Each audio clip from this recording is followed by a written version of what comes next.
Welcome back. It's time to finish our Sweet Home quilt. Instead of doing a traditional bias tape binding, I decided to mix things up a little bit and do something really fun for our super fun quilt. What I did was create a faux chenille edge on my quilt. And I did this with this fabulous product from Chenille-It. This is what they make. It's called Blooming Bias tape. This particular tape that I used for my binding is 5/8 inch wide. It's on the front and the back of the quilt. Here's one that I'm just finishing up. I have the last edge to do. So before you get started doing your faux chenille binding edge, you will either with the zigzag stitch on your sewing machine, or if you have a serger, you'll want to zigzag or serge the edge of your quilt all the way around. This technique, you have to look for it, but the edge actually isn't covered by any fabric, so you do want to seal that. In some cases, you can't even pull this apart to see it, but you still want your edges finished before you begin. So zigzag and edge your quilt with right to the edge of the quilt there. And then with your, in this case, I'm going to be using the natural color. Just lay your quilt out on the floor or flat surface where you can be completely rolled out, and just lay the blooming bias down along the quilt without stretching it. To get your measurement, I would start on the short sides first. So pretend this is the short side. Do that. Give yourself some extra, at least a 1/2 inch on each end extra. You can always trim it off. It's hard to put things on. So 1/2 inch to 1 inch extra on each end. You're going to have plenty. Start with the short sides, and you will do this 8 times. You'll be using it 2 sides on the back, 2 sides on the front, and then the same for the other side. So for the short sides, you'll want 8 lengths of the short side, and then do that very same thing for the long sides. Give yourself 8 lengths with that extra on the end. So once you've got those cut, let's go over to the sewing machine and show you how to put these on. Okay, we're at our sewing machine, and as you see, this is my last side to sew on. I've already sewn 2 on this side, 2 on this side. I like to have the quilt face up when I do this. But you start with adding to the back first. And I'm matching the short ends of 2 of these stacked. 2 blooming biases stacked, because I just want to make 1 pass to get this back one on. And then I'll stack the top ones and make a 2nd pass to get that on. So I have 2 of them stacked, edges matching. If I was starting absolutely fresh, like this was the first time adding, I would extend that about a 1/4 inch past the edge of the quilt and an 1/8 inch past the edge of the side here. What that will do will help hide this raw edge, even though the raw edge has been zigzagged or serged. So by extending this an 1/8 of an inch past, that helps when this starts to bloom to cover that up. So extend at least a 1/4 inch past, and an 1/8 inch is going to run parallel to this side. But since I've already worked on this quilt ahead of time and added to these other edges, I'm going to match the edge, the long edge of this one that's already on, and still extend an 1/8 inch past my side seam side that I'm going to be sewing on. And instead of going all the way to the end, I don't think it matters. You certainly could go all the way to the end off there. It's still going to have the effect once you bloom this bias tape.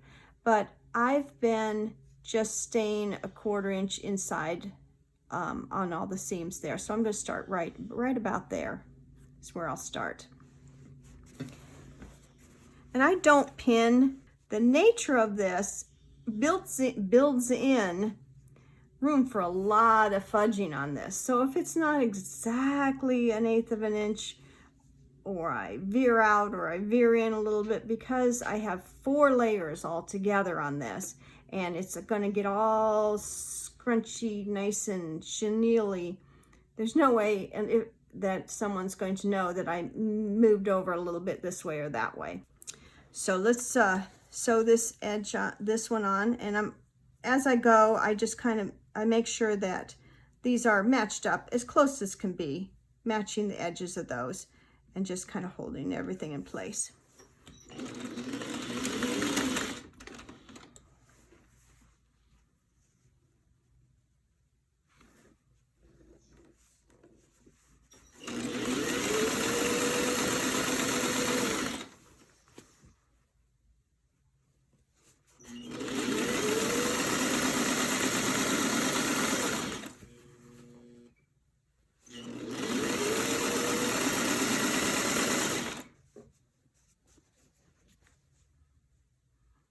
Careful, don't stretch your bias tape as you do it. Try to keep it as relaxed as possible, because it will want to scrunch up and all that once it goes through the wash machine and dryer. So keep it relaxed. You've already measured it out in a relaxed state. You didn't stretch it when you measured it. So keep it relaxed as much as possible when you're sewing like this.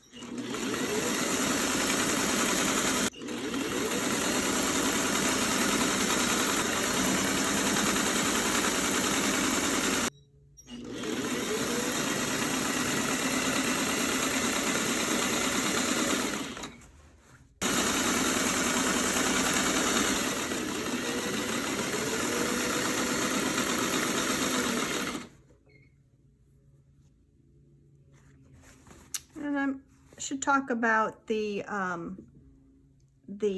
seam allowances here. Again, once this has been bloomed, it doesn't really matter that this seam allowance is going to be exposed to the outside of the quilt, because it'll just get all jumbled up and you won't see it. If you're really persnickety about that sort of thing, then when you're first putting this bias tape onto the quilt, you'll just want to take note of where your seams, which way your seams are going, and maybe tuck them on the inside, what would be the inside of the quilt, toward the inside of the quilt.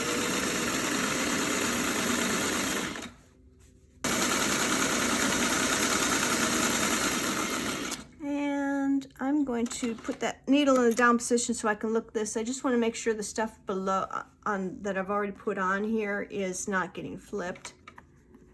There we go. And back stitch. I had back stitched at the beginning of this, but back stitch at the beginning and end. Now, take this out. Don't disturb your roll. And just pull this right back to the start again, and trim my thread here.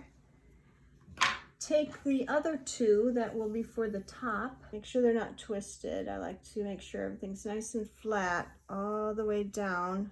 We're still working on the front, the same orientation as we had it before.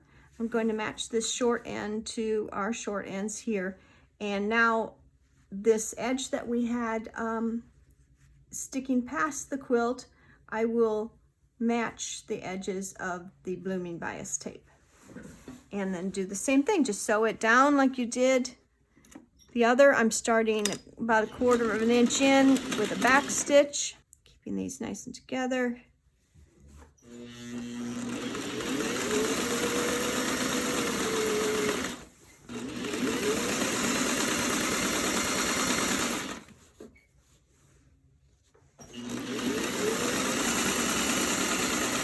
This one I missed. I would have liked to flip this one so the seam allowance was down, because now I have to stop and just make sure that that is not going to catch in my machine.